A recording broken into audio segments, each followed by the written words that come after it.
Good afternoon, everyone, and welcome to another Krebs.co Minecraft server update. This time around, I'm going to be showing you guys my progress that I've worked on so far, and admittedly, it is not a whole lot, but it is getting closer and closer towards that completion. Now, before I actually start showing you guys what I did, I'm going to just quickly reset the time and also the weather, because for some reason it starts raining or snowing every time I set the time, so I need to fix that up eventually, but not now. I'm too lazy to do that. So, as you can probably tell by now, this is quite a different land. What was I talking about in the last server update? I was talking about making the starting spawn area the floating island. So this is going to be looking a little bit godlike, divine-like in a way, doesn't it? You can see these birch trees with their strange leaves. You can see this area, this structure of some sort, where you guys will be able to, or you'll spawn for the first time when you enter the server. So imagine, if you will, I have just entered the server, I've just spawned, and I have just spawned over here in this mystical land. You can see that the sun shines across the leaves in such a divine way, doesn't it? So anyway, let's head on down towards this area over here.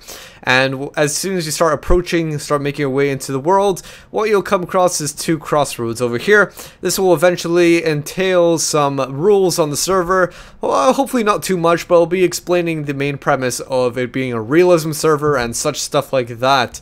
Eventually, you have two sides over here, rules there, and so on and so forth. And then eventually, you'll probably want to work your way into the world, and what you'll come across is this wooden platform with the world beneath you, okay? And of course, if you're going to progress, you're going to have to jump off. So let's take a big leap of faith, and let's go! Here we go, falling into the world, crashing right into this big lake, and having to make our way up to the surface of the water.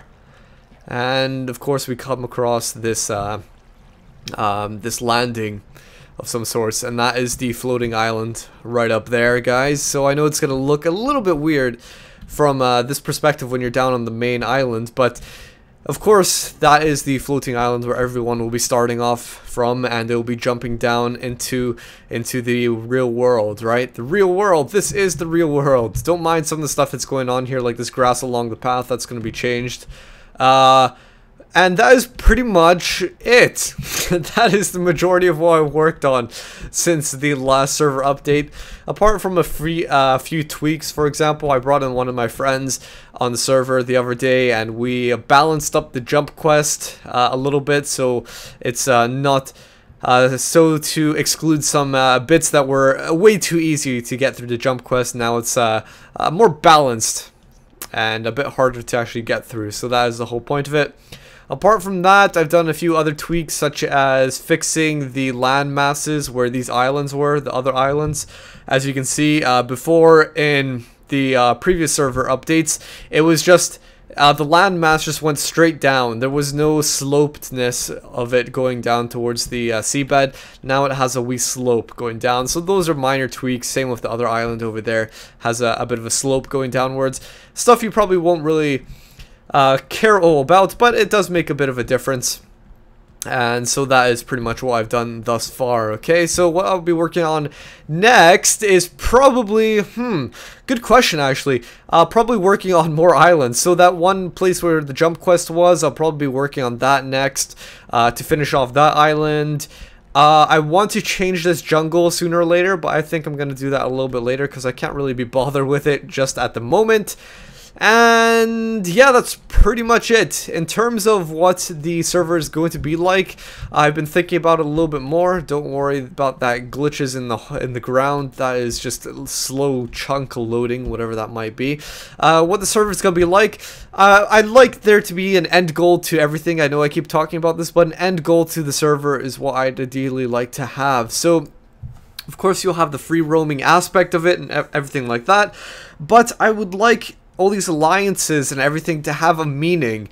Eventually in the server there will be obstacles of some sort. So there will be land masses far away from this main island where there will be very, very hard monsters and such, and there will be these gigantic land masses, and the main objectives of those of doing so of having those land masses will be to cross them, and to basically, well, I still have to determine what the objectives are going to be, but for example, I'll maybe make a goal for the first alliance to build some sort of tower in the center of that landmass, right?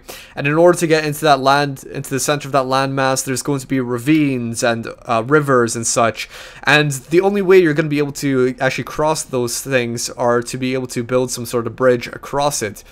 And it's going to be great to have all these alliances competing and trying to distract each other from actually getting that end goal, right?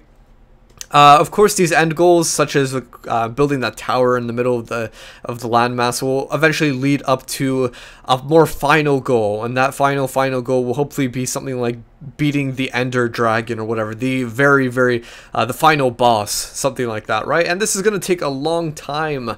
But in that time between all that happening, you guys will be forming alliances, making your own buildings across the server, terraforming land masses as you see fit, and it will be fun.